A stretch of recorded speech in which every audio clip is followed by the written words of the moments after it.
Hello, everyone. Today we'll be talking about anxiety disorders. So just a second here. All right.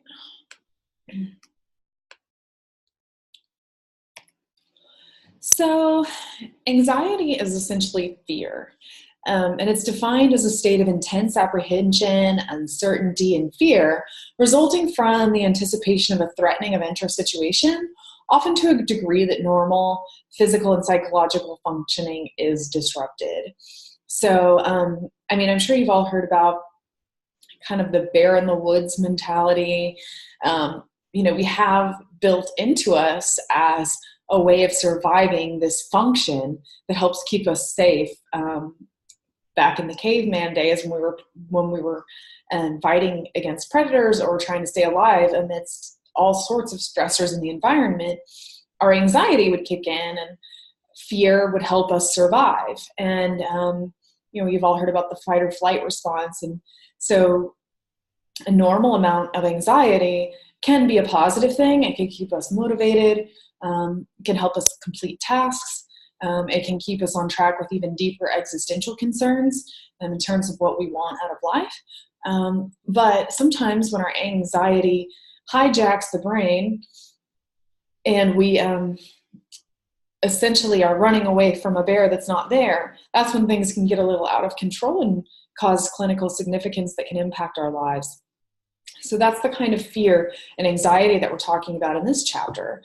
And the APA defines anxiety disorder, purports that each of the anxiety disorders share features of fear and anxiety. Fear is the emotional response to a real or perceived threat, whereas anxiety is anticipation of future threat. So it's kind of like being in fear all the time, particularly for generalized anxiety disorder. So physiological symptoms of anxiety include muscle tension, heart palpitations, sweating, dizziness, or shortness of breath. Emotional symptoms include restlessness, a sense of impending doom, fear of dying, fear of embarrassment or humiliation, or fear of something terrible happening. Anxieties in this chapter include separation anxiety disorder, selective mutism, specific phobia, social anxiety disorder, panic disorder, panic attack specifier, agoraphobia, generalized anxiety disorder, and substance or medication-induced anxiety disorder. I'll start with separation anxiety disorder because this is the one that occurs most frequently for children. The duration has to be at least 6 months in adults and at least 1 month in children. And it's 4% prevalence rate for children and 1.6% for adolescents and 0.9 to 1.9% for adults. It is the most prevalent anxiety disorder in children, with girls more susceptible than boys, and it impairs functionality at work or social settings.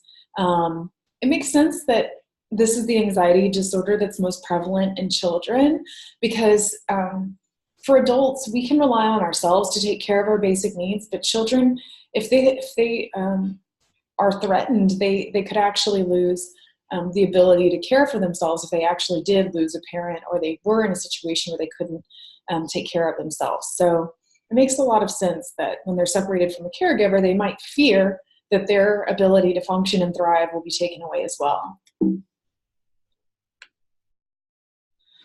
So the criteria for separation anxiety disorder are as follows. There need to be at least 3 of the following: recurrent distress when anticipating separation from an attachment figure, persistent excessive worry about losing attachment figures, worry about experiencing an untoward event that causes separation from a major attachment figure, persistent reluctance or refusal to go away from home, refusal to sleep away from home, repeated nightmares involving the theme of separation, and repeated complaints of physical symptoms. And this is different from resistance to change seen in autism spectrum disorder and a variety of other disorders. And of course, it has to exist and be present for a month. So this is going to look like not wanting to go to school, crying, maybe having a tantrum, refusing to not hold hands in the grocery store, and being excessively fearful to be away from a parent. Selective mutism. Selective mutism is the consistent failure to speak in specific social situations despite speaking in other situations. So disturbance interferes with school and work and social functioning. The duration is at least 1 month, not limited to the first month of school, because the first month of school can be pretty scary for a lot of people. And the failure to speak is not attributable to a lack of knowledge or comfort with the spoken language. And it's not better explained by communication disorder and does not occur exclusively during the course of autism spectrum disorder, schizophrenia, or another psychotic disorder. So what I've seen it presenting as in children is an inability to, or a choice to, not answer questions in class, maybe not engage in group work, not participate, but it's not because they can't speak or they don't understand. And in some situations where they feel very comfortable socially, they can talk just fine and engage in full conversation.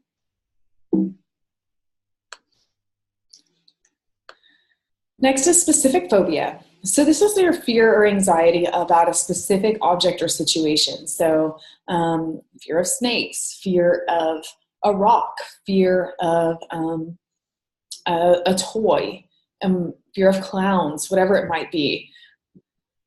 An object provokes immediate fear or anxiety. And it causes so much fear and anxiety that it's actively avoided or endured with intense fear. And the anxiety is out of proportion to the actual danger, the fear or anxiety, and causes clinically significant distress or impairment. And it's not better explained by agoraphobia, OCD, PTSD, or separation anxiety disorder, or social anxiety disorder. And the duration is 6 months or more. In children, it can be expressed by crying or clinging, tantrums, or freezing. Social anxiety disorder. Social anxiety disorder is marked fear or anxiety about social situations in which the individual is exposed to scrutiny by others. So, but it doesn't have to be like doing a presentation or being up in front of a crowd of people. It could be any type of social situation, a party, school situations, work situations. But there's a fear of negative evaluation, and the individual fears showing anxiety symptoms. So whatever sweating, blushing, tremors, those are all symptoms that the person really fears showing to other people. And social situations almost always provoke fear, and the fear is out of proportion to the actual threat posed by the social situation, and the fear is persistent. So the social situations are endured with intense fear or anxiety or avoided altogether. It's also important to note that some social situations may be fine for people, but then other situations could be triggering. And it often tends to be pretty specific. It's not better explained by panic disorder, body dysmorphic disorder, or autism spectrum disorder. And the duration is 6 months or more. Panic disorder. Panic disorder is recurrent unexpected panic attacks, which is a surge of intense fear or discomfort that reaches a peak within minutes. And I'll talk about the criteria for panic disorder on the next slide. So clinical features include intense sudden fear or discomfort, accompanied by palpitations, sweating, shortness of breath, choking, numbness, tingling, derealization, and fear of losing control. In addition, there's a persistent worry about additional panic attacks and a maladaptive change in behavior related to the attacks, like avoiding certain situations or changing behavior to avoid panic attack. And it's not explained by substance use, medical problems, specific phobia, OCD, PTSD, or separation anxiety disorder. And it needs to occur for a month or more.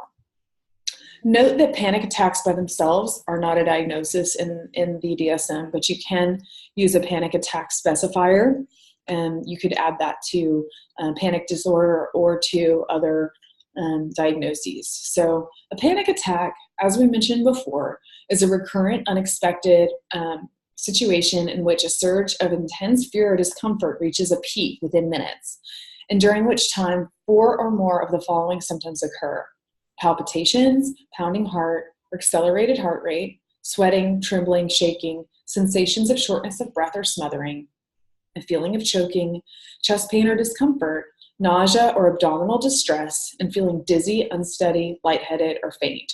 So this is an attack that comes on, and the person might feel like they're dying. They may not be able to breathe. Their heart is beating very fast. They may become flushed. They may sweat, and they may not really know what's going on, or they may.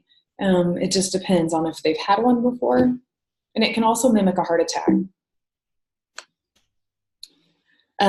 There may also be feelings of unreality or derealization, of being detached from oneself, outside of one's body. There's a fear of losing control or going crazy. There's a fear of dying. There's numbness or tingling sensations, paresthesias in the hands or in the body, other places, chills or hot flashes, and presence of fewer than 4 of the above symptoms may be considered a limited symptom panic attack. Generalized anxiety disorder is excessive anxiety and worry. So we're moving on.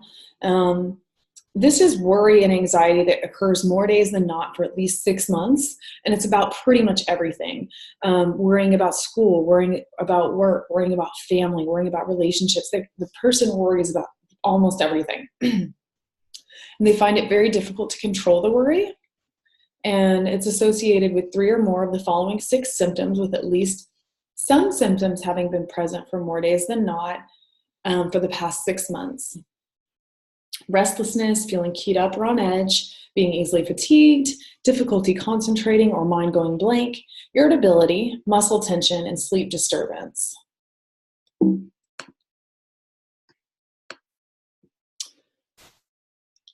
Substance and medication-induced anxiety disorder includes panic attacks or anxiety is predominant in the clinical picture, and there's evidence from history, physical examination, or lab findings of both 1 and 2, symptoms occurring after substance intoxication or withdrawal, and that the substance is capable of producing these symptoms. Okay, and that is all I have for you today. Definitely take a look at some of the other resources that I've left for you in the module. So I think they could be really helpful in helping you gain a better picture and a deeper understanding of these anxiety disorders. Okay, thank you very much and have a good day.